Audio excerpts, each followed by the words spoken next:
In this video, I'm going to show you how you can train an Inception-V3 model for nuclei segmentation and then use it to segment nuclei in images.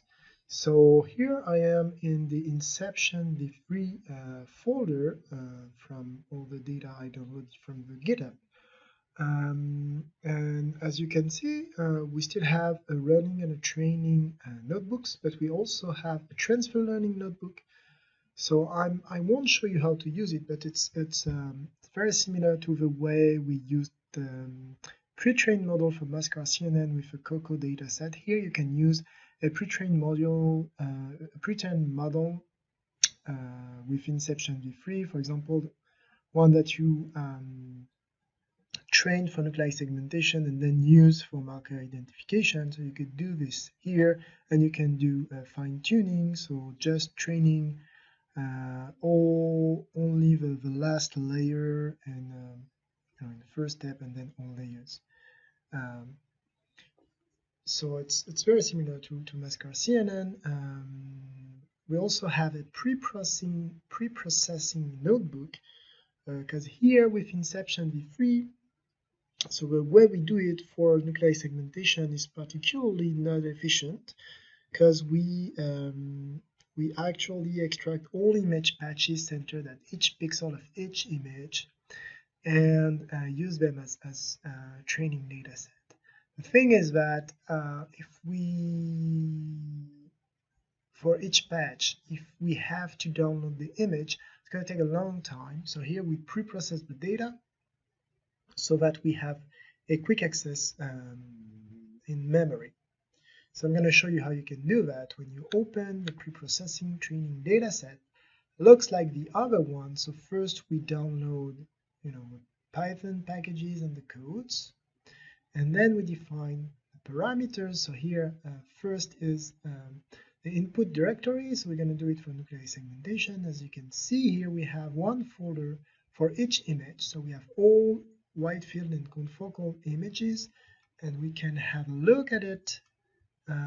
If we go in Inception-V3 training data nuclei segmentation, we have the image, and then we have three features, three classes: nuclei contours, inner nuclei, and background. As you can see here, even though it's not, maybe if I go to large icons, it's going to be extra large. That's what we had. So we see that the contours between nuclei are larger than the nuclei borders when they are not sharing a common contour. So we did that. So we have 2 pixel widths for nuclei that are touching, 1 pixel width for just the contours, and that's to make the separation between touching nuclei easier. So here that's correct. We're going to select this folder, including all the folders for each image. Output directory is going to be nuclei segmentation, and then we have 3 classes just so. The half window size, so we decide to do it for 65 times 65 image patches, so half size can be 32. Normalization, so we use 2 different normalization, one for nuclei segmentation, one for marker identification. Both of them, we compute the local average intensity in a 65 times 65 patch, and we subtract this intensity to the input image patch. For nuclei segmentation, we also divide by the median intensity of the patch. We don't do it for marker identification because we have markers that are sparse, like the PHP cell cycle marker, which is only expressed in a few cells.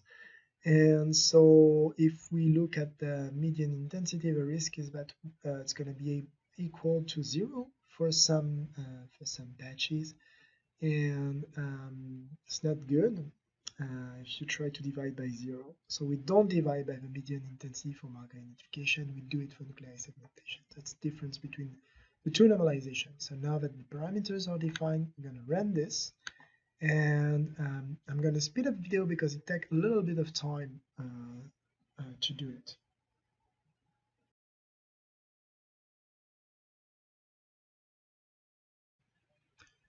All right, so it's done. It took about 8 minutes, so it takes a little bit of time.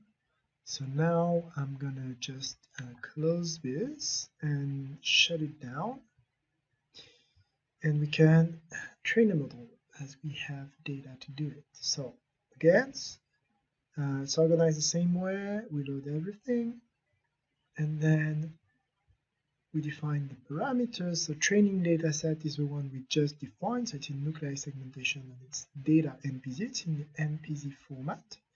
Output directory is where we're going to save the model. So in nuclei segmentation, we have one channel, 3 classes. Imaging field is 65 by 65. Learning rate, I'm going to keep it as is. Number of epochs, I'm going to define as 2. Because as you can see, it's going to be long, and here the goal is just to show how to use it. Clearly, it would require more epochs. We're going to do data augmentation, so change the data, and I'm going to change batch size because I don't have a very powerful GPU. I'm going to put it to 16. All right, and now that parameters are defined, I'm going to start the training. So a bunch of warnings. I'm going to see a very high number of batches, and this is really slow. So an epoch, again, it's really not the best way to do nuclei segmentation, as there's so much overlap between image patches. We know it's going to be slow. Here, I think an epoch is going to be about probably 5 hours. We'll see how long it takes. But as it's going to take a lot of time, I'm going to cut out the video and I'll be back when the training is down. All right, so the training is down. So we only did 2 epochs, so we could already look at the numbers here, but we can also use TensorBoard as it is for the other models. So I'm gonna again just pass it. First time you run it, it never works, and now so it's been put it a little bit different. Here we have the same graph, so we have both training. So here we can see it's trained, it's in orange, and validation in blue, so we can look at the accuracy and the loss for both training and validation. So we see that so the loss is decreasing, the accuracy is increasing, so clearly we would need to do more epochs, but as we saw, it's already quite long. Here we can see like 3 hours and 20 minutes almost for 2 epochs. So that's quite long. And 3 hours and 20 minutes is for 1 epoch actually.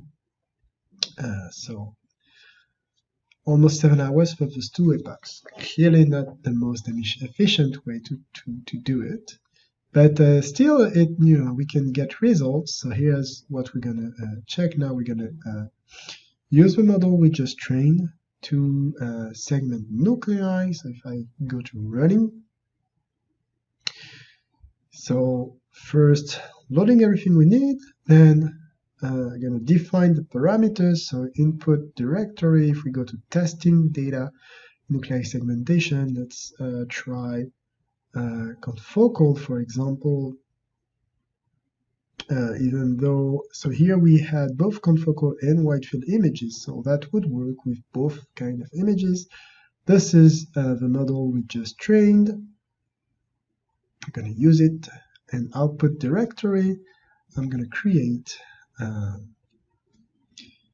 If I go back in Inception-V3, if I go to testing data, nuclei segmentation, and confocal, I'm going to add a folder for results. So now if I go to confocal, I'm going to have results there. All right.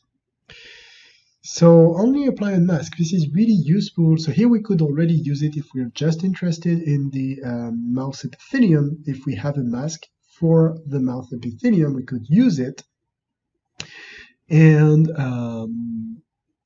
just segment in the mouse epithelium. Again, we're gonna do it for each pixel, so it's gonna be long. So that would save time even more if we do classification for nuclei, like for marker identification. In that case, you can have one pixel that is just at the nuclei center, and you just apply a model for each nucleus, which is really fast and gives much faster results. But if you do it for the entire image, and at the end you're not interested in the entire image. So in the paper we show that another option is to do the entire nuclei and take the majority for the entire nucleus, even though that doesn't change much. So in that case, here we just indicate in the testing folder what's the suffix, or at least what's the part of a name that is used for mask. So let's say you have an image with the mask for the epithelium, and that's called like image 1, for example, and then you have epithelium. Here, if I do epithelium, then the algorithm will know that all the images that have epithelium in the name are actually mask. But here we are not going to use them, so I'm just going to write known. We have one channel, 3 classes, 65 by 65 image patches. We're going to do 32 for batch size. Normalization, so it's a nuclei segmentation and the marker identification. I already talked about it for the pre-processing. So now we can run and segment nuclei. All right, bunch of warnings, but everything is working fine. So here we have 3 images. So I'm just gonna speed up the video now because it's gonna take quite some time as we do pixel per pixel. So I'll speed up the video now.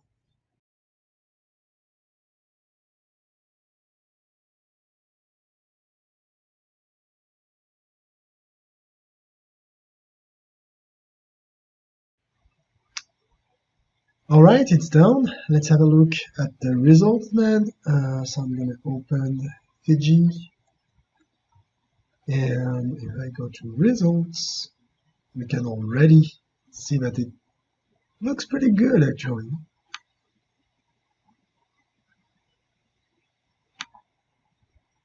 So here we have background in blue, inner nuclei in green, and contours in red. So we see that it works fine. Like this one is really well defined and well delineated. Here, it's difficult to know if we have 1 or 2. Clearly here from this result, we'll say that there's only 1, but maybe there are 2 actually. We have to look at the actual image.